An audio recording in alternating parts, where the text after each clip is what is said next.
Hey guys, this is Nick Nanavati talking to you about the best units in Warhammer 40k for Eldar.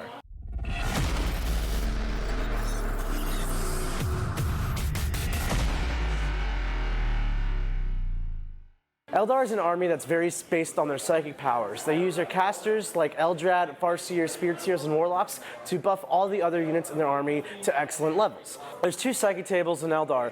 The first one that Farseers and Eldrad have access to, Runes of Fate, which have amazing powers like Guide, Doom, Fortune, and Executioner. Guide lets you reroll all hits for any unit you cast on. Doom lets all of your other Eldar units reroll wounds against a specific enemy unit. Fortune gives one of your own Eldar units feel no pain, 5+ to ignore mortal wounds or just any wounds in general. And Executioner is basically a much better smite. It ignores line of sight, and if it kills the model with the first D3 mortal wounds, it then does another D3 mortal wounds. So then we have the Warlocks and Spiritseers, which have access to a different psychic table. They have amazing array powers as well. Some standout ones are Protect and Jinx. So Protect, you cast on one of your own units, and it gives you +1 to all of its saves. This includes invulnerable saves. So your 3-up armor save guy with a 4-up invulnerable now has a 2-up armor and a 3-up invulnerable. Likewise, Jinx is the opposite end of this power. You cast it on an enemy unit, and it gives a -1 to their psychic, to their armor saves and invulnerable saves. So again, a 3-up, 4-up guy will go to a 4-up armor save and a 5-up invulnerable save guy. Fantastic. Then we have Conceal and Reveal, which you can cast on your own unit to give it -1 to hit, or you cast on an enemy unit to give it no benefits for cover saves. That's really good against enemy units standing in cover like Space Marines, which have a 3-up armor but a 2-up in cover. Now it's back to a 3-up with Jinx of 4+, and now the unit that would be really durable is really easy to kill. Another fantastic one, has the potential to win games, is Quicken. Quicken lets you just move again in your psychic phase. So you can move a unit of really fast stuff like Scatter Bikes or Shining Spears 16 inches and then move it another 16 inches in the psychic phase.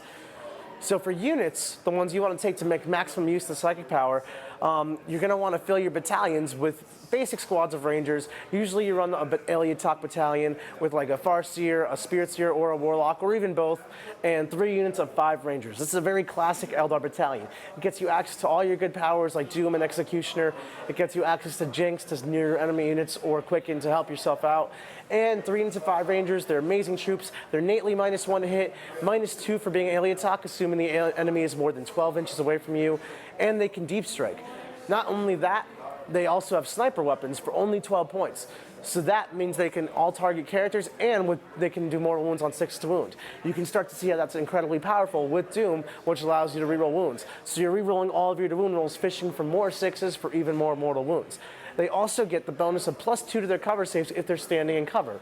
So this unit for 12 points is deep strikes, it's -2 to hit, has a sniper weapon, potentially rerolling to wound, and has a 3-up armor save in cover. Really a fantastic troop choice, one of the best in the game. Alternatively, you can run Guardians. Guardians can be run in 2 different ways competitively. One, just stock 10-mans for 80 points, they're only 8 points a guy, and typically if you do this, you're going to run them in Wave Serpents, which we'll cover in a minute. This is just a really powerful unit. It gets out of its Wave Serpent and pumps out 20 shots, hitting on 3s. You can buff it with Guide if you want to, Strength 4 and Rending, so on a 6 to wound, it's going to be -4 AP instead of the normal -0. Again, you can see how with Doom, you're going to re-roll your to wound rolls to get tons and tons of Rends, lots of -4 AP shots. Really just great utility troop units, especially if it's being transported in a Wave Serpent. Alternatively, you could run a unit of 20 Guardians with 2 heavy weapon platforms. Generally, if you're going to want to do this, you're going to want to use the Deep Strike into the table with a Webway Strike stratagem for 1 CP Deep Strike unit of 20 guys, or 3 CP Deep Strike 2 units. So deep striking 20 Guardians with 2 weapon platforms is really amazing for board control. You can spread this unit out really, really well. Pumps out 42 shots at Strength 4, Strength 6 for the weapon platforms. You're going to give them Shuriken Cannons. All hitting on 3s, wounding on Strength 4 mostly, with Doom potentially, and Jinx for -1 saves. They'll pick up almost any unit in the game. Also, this unit may seem a little squishy, right? Guardians only have toughness 3 and a 5 armor save. Guardians have an amazing stratagem called Celestial Shield, which gives them a 4+ invulnerable save. You can now see how if you cast Protect on this unit, giving all the basic guys a 3+ invulnerable save, your cannons, your weapon platforms, which start with a 3+, a 2+ armor save now, And Fortune for 5 up Feel No Pain, this unit is incredibly durable. This is probably the most durable unit the entire Eldar army has access to. So just to recap that for you, the unit will have a 2+ armor save on its weapon platforms. That's 4 wounds worth of 2+ armor saves. A 3+ invulnerable save on every single guy in the unit for anything harder and stronger with an actual AP value. And a 5 of Fortune save for in case any wounds finally do go through. You can then couple this with the Wave Serpent for that 10-man unit, for those 10-man Guardians, which I talked about earlier. Wave Serpents are probably the best transport in the game. For 139 points, you get 10 shots, 6 at strength 6 minus 0, 8, but they rend, and 4 at strength 4 minus 0, but again they rend. That's not incredible firepower, but it's solid, and if you take a lot of them, it does add up, especially with Doom along with it. What makes the Wave Serpent so good, though, is that it's so durable. It has 13 wounds. With Aeoltalk, it's -1 to hit, assuming it's more than 12 inches away, and it has an amazing ability called Serpent Shield.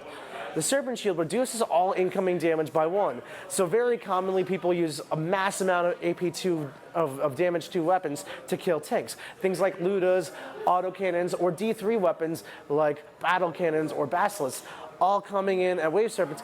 Reducing that to effectively just 1 damage each is utterly fantastic. Even it's useful for reducing any weapons really, but it makes such a huge difference against multi-damage weapons. Furthermore, you can cast Fortune on it to give Feel No Pain, so you can have 1 Wave Serpent tanking for your army, being the screen, and just being incredibly hard to kill.